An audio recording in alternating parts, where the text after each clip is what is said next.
What is going on, Phillies fans? Welcome into the Phightins final. Phillies win tonight 9-6, but that's just part of the story.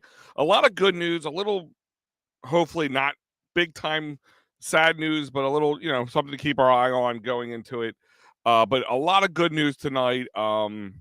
Positivity pays off, hopefully continually, but at least over the last couple nights, positivity has paid off. There's been kind of this movement where Phillies fans, and I'll be honest with you, I was one of them. I was talking about it right before it became something everybody else was talking about.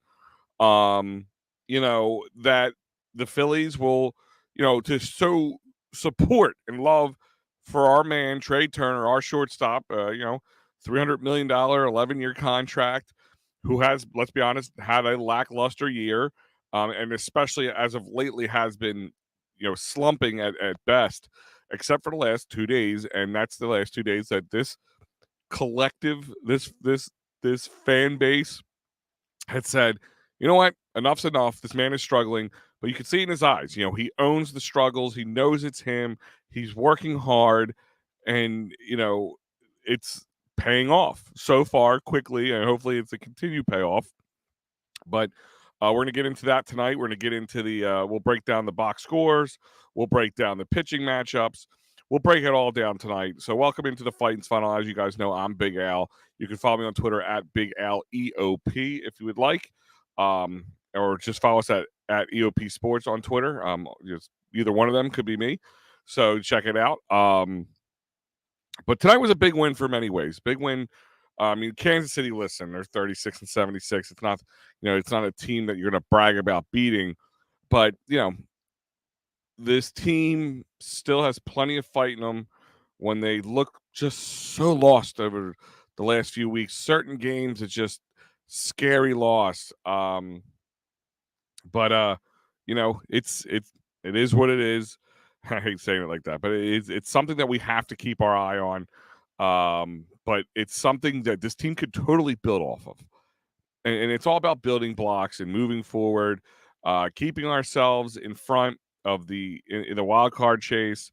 But, Jessica is chiming in here. Any news on Marsh? That's the conversation we're going to have in a moment. But so we'll kind of jump to that since Jess brought it up. But real quick, I want to remind you guys that this is brought to you by PhillySportsTrips.com. Save yourself additional 10% off by punching in that promo code EOP10. 10% off their already great prices with no hidden fees.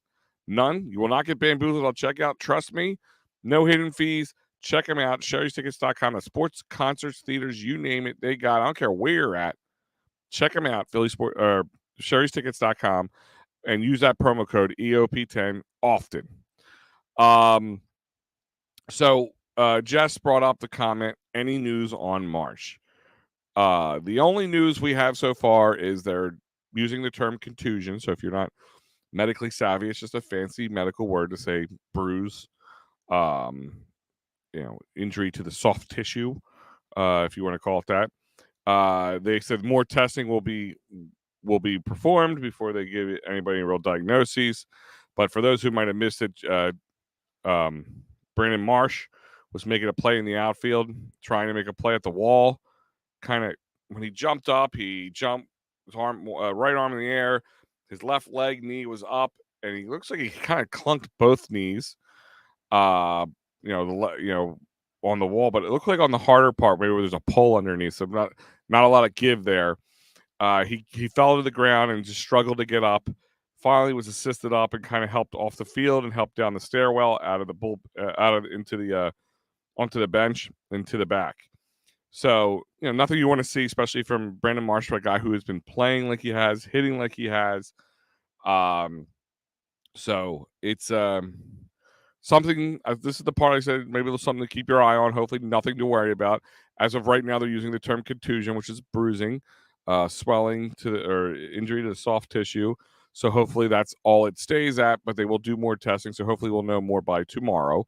And if guys want to keep posted, go to EOP Sports on Edge of Philly Sports on all social media platforms, Facebook, Instagram, Twitter. you name it, we're there. So you can get the up to date as soon as we know, you'll know, and we will put it out there for you.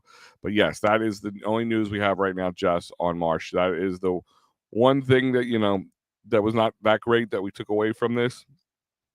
But hopefully nothing too serious. So let's get to it. Today, your pitching matchup saw Christopher Sanchez versus another Marsh, Kansas City's own Marsh, who their Marsh didn't have a great outing, but neither did Christopher Sanchez. Not one of his best outings. He's been very one of the best pitchers over the last month out of the starting rotation.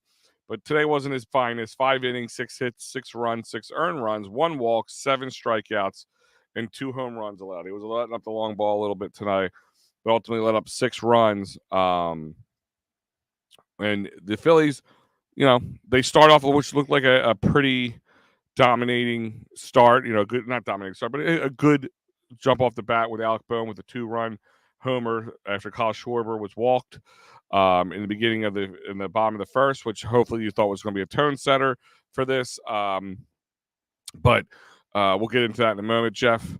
I love they play Rojas. Glad they didn't trade him away. Way to go, Turner. Yeah, they said during the trade deadline that they really didn't take any offers for Rojas serious. I think there's a star in the making with him, and I've said it a lot. We'll talk about that in a moment too, as well. Sean's chiming in. What's up, Al? It's a knee contusion for Marsh as of right now. So they probably did an X-ray and they're putting up to contusion. It depends probably how he feels tomorrow, and if they decide to do an MRI. I would not expect him to see him in the outfield unless he just wakes up tomorrow and he's 100% better. Turner able to silence the critics with an offensive statement. Boom. Walt, exactly. And we're going to get into that a little bit more. I want to get everybody's thoughts on that. So please stick around. This won't be a long show, but I really want to get everybody's thoughts on that because I have some really good thoughts on it, but I also have some concern. I mean, it just goes to show you how some people are, but we'll get to it in a minute. But real quick, I want to go over this. So Sanchez didn't have his greatest stuff tonight, but Strom comes in, throws 2 very good innings with 2 strikeouts. Sir Anthony Dominguez walked 2, but ultimately with a 1 strikeout, ultimately held them to no runs. And Craig Kimbrell shut it down at the end for the Phightins Phils. So the Phillies, this is the way this team was built.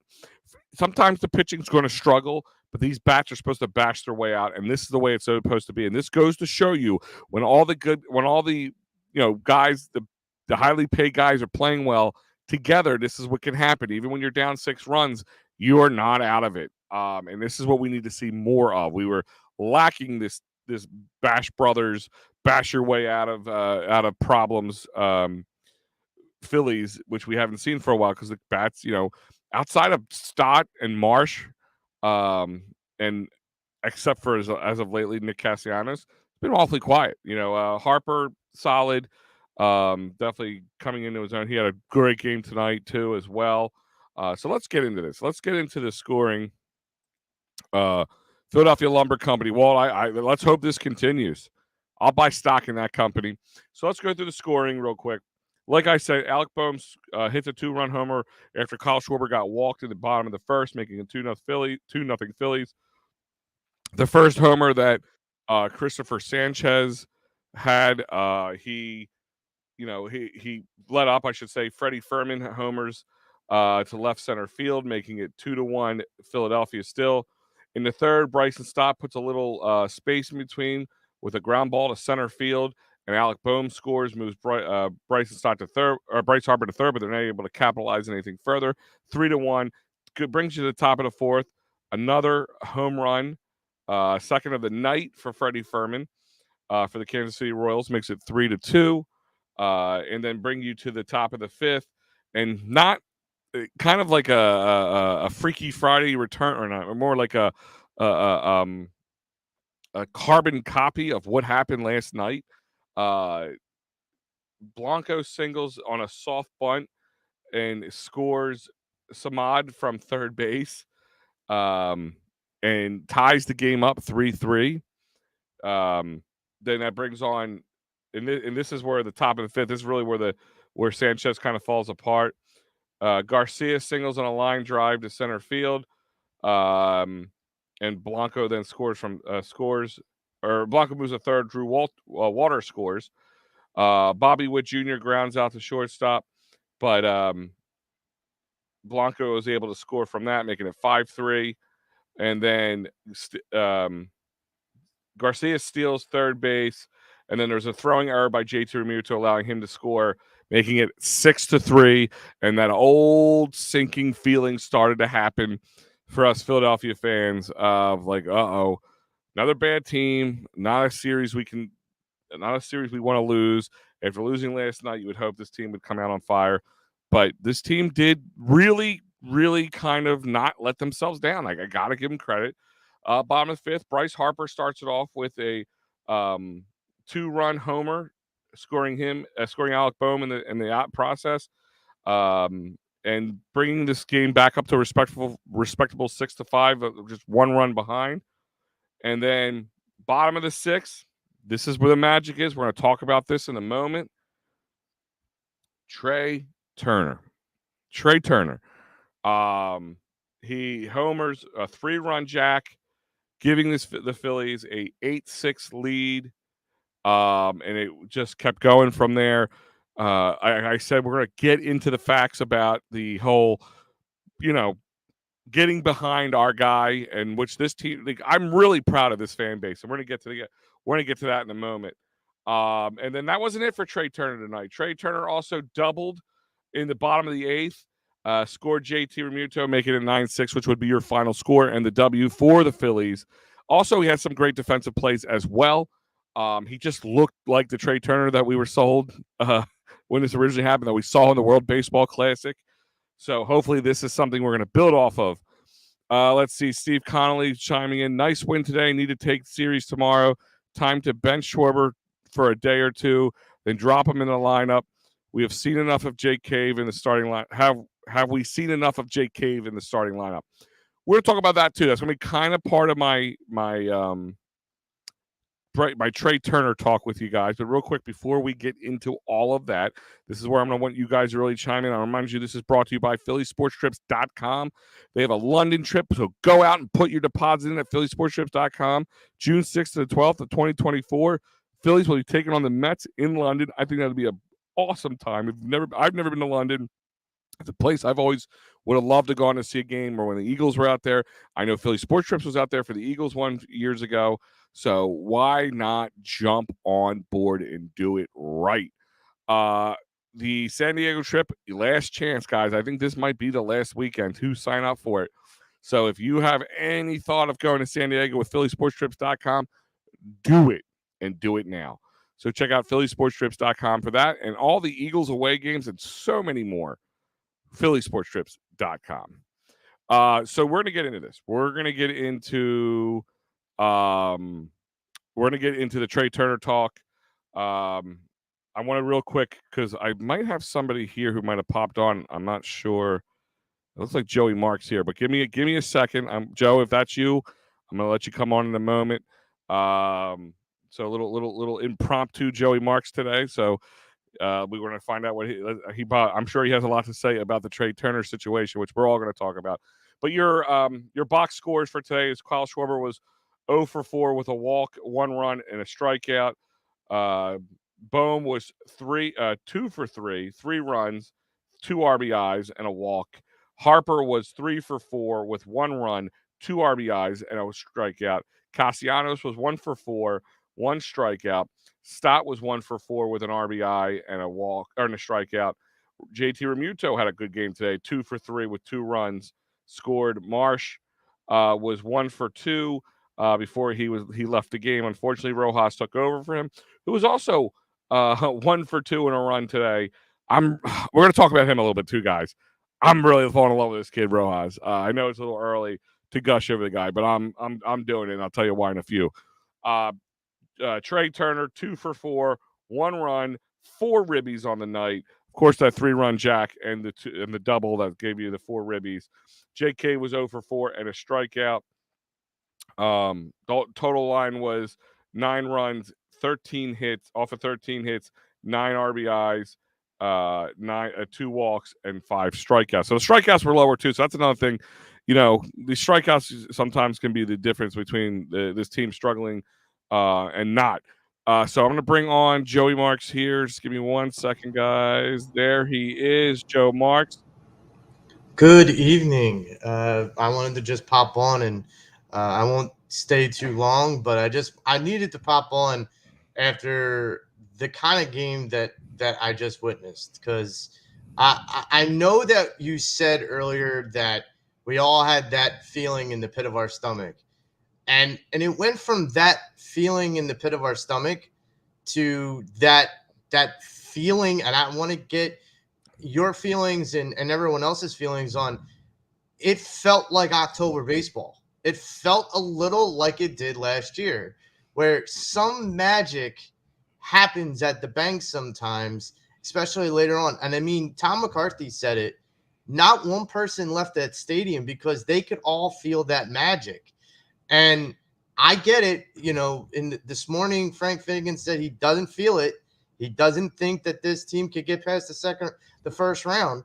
I disagree. I think Trey Turner, if he starts to come around, and Bryce Harper had a nice home run tonight, you have two of those big lead sled dogs, and I get it. Kyle Schwarber is going to come around. He's not a lead-off hitter. We've gone down that rabbit hole so many times I've lost count, but I think if this team, especially with Trey Turner and Bryce Harper, starts to turn a corner, this team is going to be scary to opposing pitchers in the playoffs.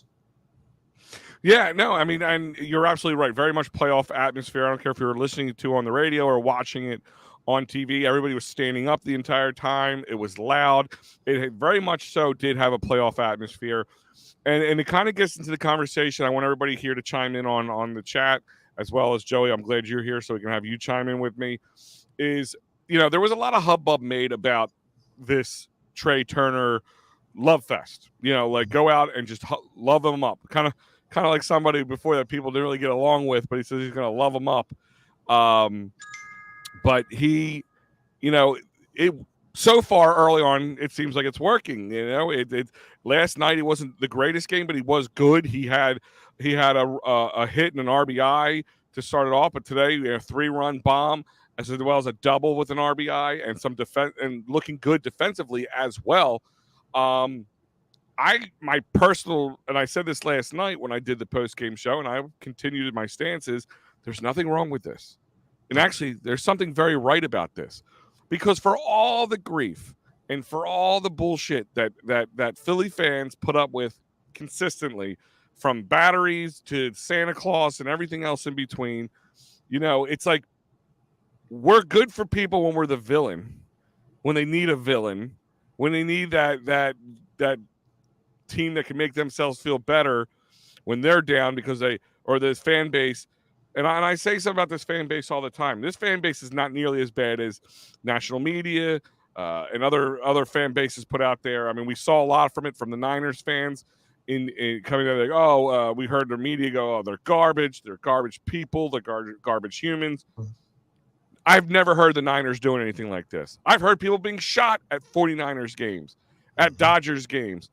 I mean, we had a prison in the vet. Yeah, sure, why not? But a lot of places have holding cells for people who get, drunk tanks, for lack of better words. So that's not an unheard of situation. But my point is, how many times have you heard a fan base clamoring to going on social media, on sports radio, on EOP Sports, all that stuff? How many times have you ever heard somebody go, or a collective of these of fans go, you know what? Forget booing him. We're going to show him love. And I think the reason is because they're seeing a guy literally trying. It's not like a guy who's kind of mailing it in. It's hurting him. It's hurting him as much as it's hurting us. Because a lot of people put the James Harden, Joel Embiid conversation in there. Well, why don't they do it them? And my pushback on that situation is, well, James Harden and Joe Embiid looked like they just weren't trying. They Mm. look like it should just come to them naturally. When you hear about Trey Turner staying at midnight in the batting cages, and you could see him owning it when he was in Miami, saying, "I lost that game for us," and you could hear him choked up. My point is, what is your stance on this, Joe? Was it reasonable? Was it necessary? Go ahead. Oh, absolutely. I thought it was absolutely reasonable. And to kind of even chime in a little bit more about that and kind of make some more comparisons, the reason why Ben Simmons got shipped out of this city so quickly and in the way he did was because it wasn't just because he was Ben Simmons, but because the effort wasn't there, that the ethic, the work ethic wasn't there. And look, when we see a guy trying hard, I mean, next weekend we're going to celebrate the 83 and 93 Phillies. The 93 Phillies were my Phillies that in my childhood in that championship, and they were like bring your lunch pail to work kind of guys. They weren't the gleam and glamour kind of guys. They were the guys that were going to outwork everybody else on the other side of the field. And look, Trey Turner is kind of a throwback in the sense that he wants to work really hard to be really. He got flattered in postgame tonight, and he just was even keel. And so that just shows me he still feels like he's got work to do. And that, as a Philly fan, that makes me want to even more back this guy up because, yeah, we're in it for 10 years, folks. Like that's the lion's share of the truth. We're in it for 10 years. So why not back up the guy that we're going to have to be married to for that long because it's the right thing to do. And you're absolutely right. This fan base gets put under a microscope all for the wrong reasons. But then when we do the things for the right reasons, especially like last postseason, national media, we were like, oh, Philly fans are really cool and they're really nice and hospitable and everything else. Well, maybe if you just opened your eyes and like took a good long look at what we do for our athletes that really try, that really care, that's the difference. And that's why Bryce Harper fits right in. That's why Trey Turner fits right in. That's why Kyle Schwarber, despite our criticisms of him, fits right in, is because these guys are guys that are always going to work. Schwarber may not be the best leadoff guy, but he's still going to go in the batting cages, and he's still going to do everything in his power to make himself better. Yeah, absolutely. And as you were talking, we had a couple comments here. Jeff Erb saying, "I wish Nola would get a good kick in the pants," and Mike Laro chiming in from PM and the AM, as well as our post game shows here. Trey baby. So the question is now. So say Trey has found that magic that he needs to be consistently a good baseball player that we know that we paid for. Well, that they paid for, but we through our ticket sales. Guys like Aaron Nola and Kyle Schwarber, do we do the same thing? Is it just because this happened last year with Kyle and it says is it and because it's consistent with Aaron Nola? Is that what makes it different? Or do we just try the same thing because those guys seem to be in the same rut? They just not as flatlined as Trey Turner looked. They had more up and down peaks and valleys. Do we do the same thing, or we just keep going forward with what we have? I don't know if we'll be able to re-sign Aaron to be able to test that theory. With Kyle, we're still going to be with him for a while. Now, whether or not we have the patience to still beat our head against the wall at the same thing with him at leadoff, I still contest. I mean, and it worked. I thought I was crazy to even say it on Patterson Ave a week or so ago about dropping Trey Turner all the way down to like the bottom of the lineup. And then maybe even dropping Schwarber down there, because if you had someone like a Stott and a Baum leading off as 1 and 2, I mean, you're talking about danger at the bottom of that lineup, regardless. And especially if Kyle's still batting under the Mendoza line at like 8 or 9 or 7, you can live with that. All of us as Phillies fans can live with that. We lived through the years of the Pat Burrows and the Pedro Felizes and the other people that like batted later in that lineup that were not batting for average. But Trey Turner is going to turn this around. Kyle Schwarber, in my mind, in some ways has already been productive, but is he turned it around where we want it to be? No, but he's still producing. I mean, he's got the team lead in home runs, so he's still producing. Is he producing the way we would like it? Not to multiply it. I've said this last year. He had what 49 home runs, but less than 100 RBIs. I'm like, that just seems unheard of, but it's the truth. And so for me, if you drop Schwarber and you keep Trey in the bottom of the lineup, and you let the daycare handle the business that they've been handling for the last 3 or 4 months, see where it goes. I mean, honestly, you got nothing else to lose because Trey's starting to turn the corner. Who knows if the same thing will be true for Kyle? Yep. I mean, that's the question: is do you at least try to do something different? I know Kyle loves this top of the lineup situation. I've said it numerous times. Unless you're getting shellacked and you're going 1, 2, 3 every inning, that means nothing after the first at bat. He does walk a lot, but over the last 5 games, looking at him, he's 1 for 19 with 1 hit and 1 run. He walks 4 times during this 5 game streak. He was hit by a pitch 1 time, struck out 6 times, with a batting average of 0.53 over those 5 games. I know that's kind of looking at things in a small nutshell, but overall, I mean, does that not warrant moving? I mean, you move Trey down to the 9.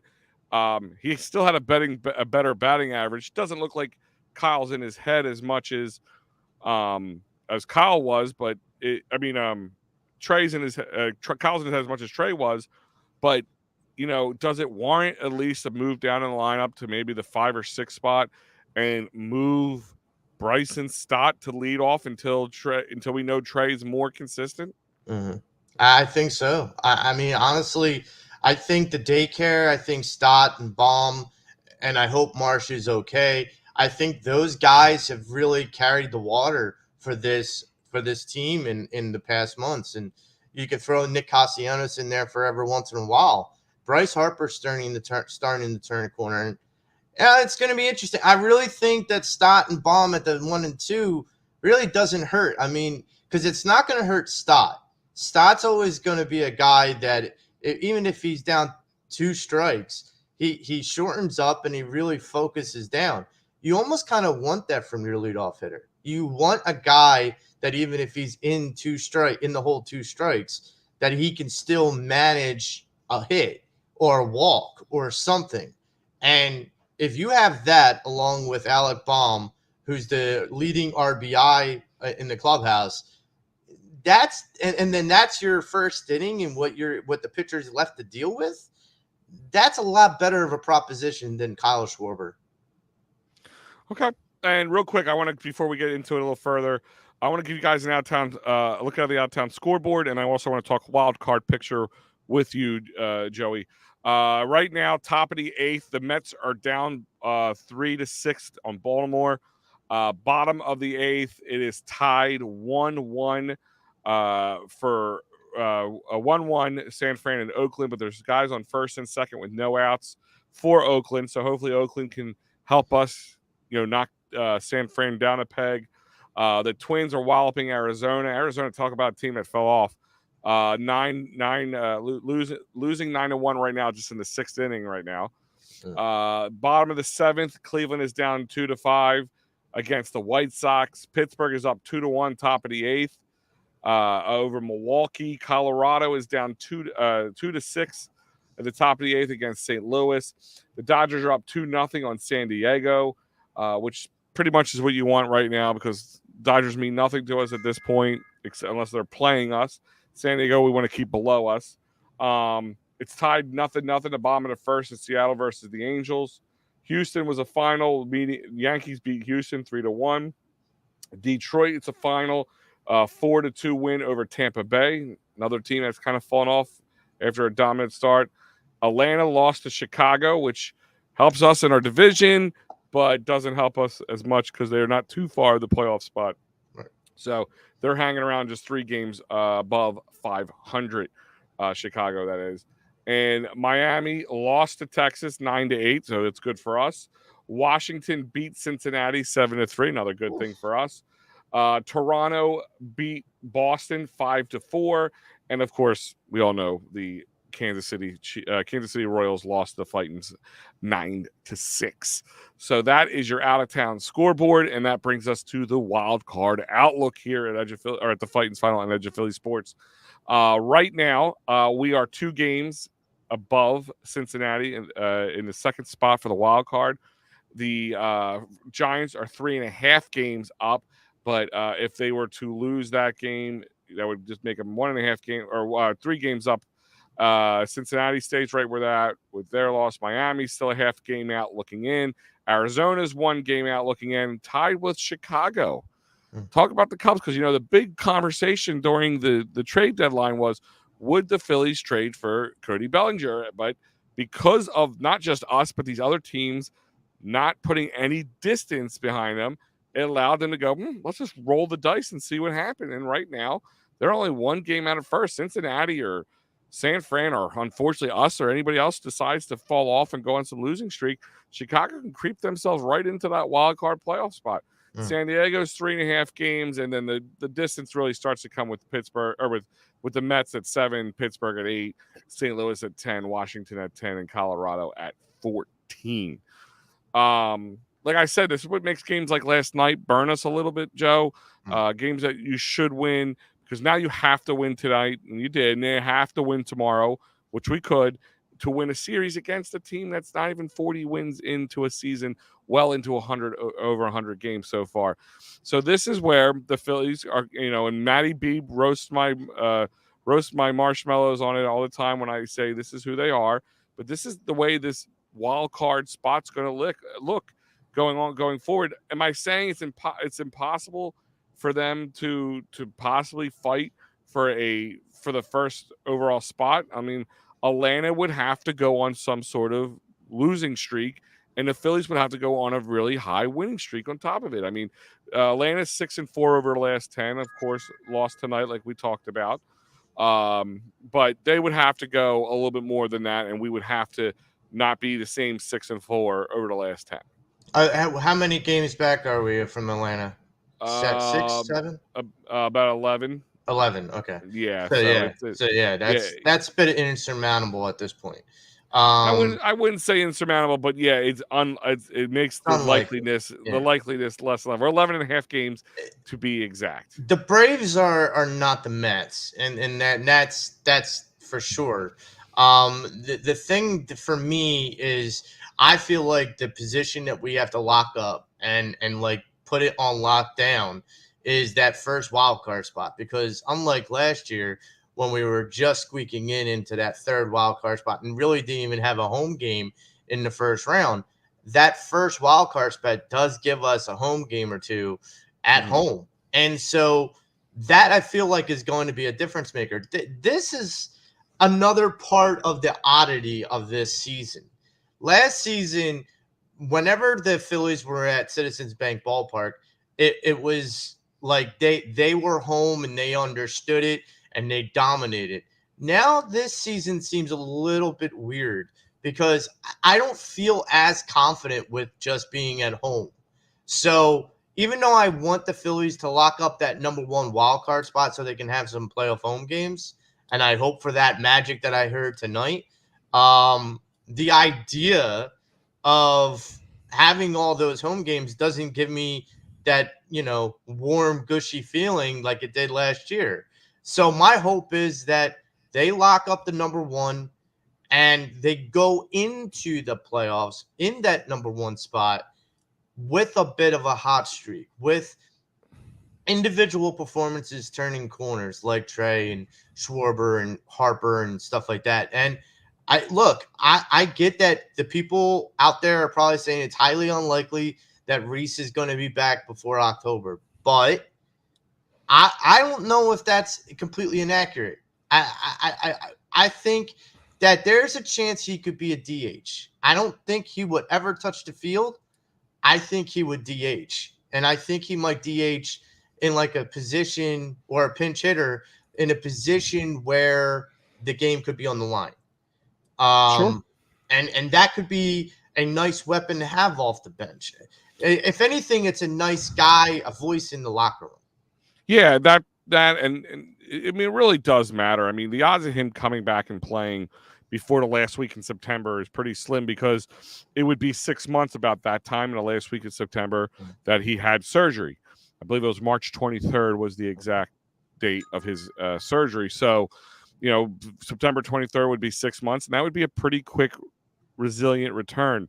I'm not banking on that. Like you said, would it be a nice little addition? Possibly. And here's a guy who's going to get going to get a week to get his bat together before you head into the postseason. I don't know. I just don't see the likeliness I mean, you kind of run with what you have, and I agree. Getting that first overall spot in the NL East is seems insurmountable unless there's like some sort of drop off. The next couple of weeks will really tell us that if they can go on a nice little winning streak and allow hopefully Atlanta can go on a nice little losing streak. But sometimes like look at last year, and I'm not saying that you have to do this every time, but this team seems to work better from behind. Just and the NL East just seems to do that most of the time. I mean, when Atlanta last won their World Series, when Washington last won their World Series, they limped into the playoffs. And halfway through the season, they looked like they were lost causes. And, they won. I would even say that this team doesn't like to feel comfortable. They want to feel uncomfortable because look at tonight's game. Like Tom McCarthy said, it was kind of a must win, even though it was against the Royals. But after last night's debacle, it was kind of like this, okay, we thought we had this in hand. We don't. And now they're uncomfortable. And that uncomfortableness brought out the best out of all of them. And I think you're right. Like, there's a part of the Phillies from top to bottom that they don't want to be comfortable. So being in that number one, I mean, I want them to be in the number one wildcard spot, but you're probably right in the sense that if they're in that number one wildcard spot for a while and they go in hot, they may get a little bit complacent. And that may not be very good for their streaking through October. Yeah, absolutely. So, guys, I want to thank everybody for chiming in. All the great messages here. Joey Marks, thank you for joining me. Of course, this is your Phightins final. But tonight, with a win, 9-6, Phillies beat the Royals. We got the match tomorrow. I'm going to pull that up for you guys real quick to give you the pitching. I think it's Taijuan Walker versus 1 second here. Yeah, Greinke. There you go. So Taijuan Walker will be taking Greinke, who is Taijuan Walker's 12-4 with a 3.99 ERA. Who's had the last couple games had one moment or an inning where he just kind of struggled, but talk about a guy who really bounces back and then just locked in. So hopefully another offensive outpour. We get to see more from Trey. Hopefully we get to hear more about Brandon Marsh. So stay tuned to EOP Sports on EOPsports.com. Check out all our social media, Facebook, Instagram, Twitter. We will post as soon as we hear something new. You'll hear something new. We'll check with all our sources. I have a feeling if they're going to do an MRI, they're going to wait till tomorrow to allow some swelling to go down. Right now, like I said, it's just diagnosed with a contusion. Great night overall outside of those two facts. Guys, I'll be producing tomorrow morning for PM in the AM at 9 a.m. But still, stay tuned tonight. The Steel Steps guys have an encore show tonight. Last night, they had a great interview with Todd Gordon, the godfather of ECW wrestling right here in Philadelphia. And tonight, it is a Summer Slam for WWE fans, and they will come on later tonight and discuss the breakdown of that event. So check it out. And, of course, PM in the AM tomorrow, as well as another Phightins final. I believe that is Matty B tomorrow. So he will give you the final on tomorrow's on the finale of the Phillies and Royals. So here's your lineup. Check it out. If you missed anything and it looks interesting to you, great. Check it out on all podcast outlets or go to eopsports.com and check it out. Other than that, I'm Big Al. Thank you, Joey Marks, for joining me. Thank you. And we will see you guys next time.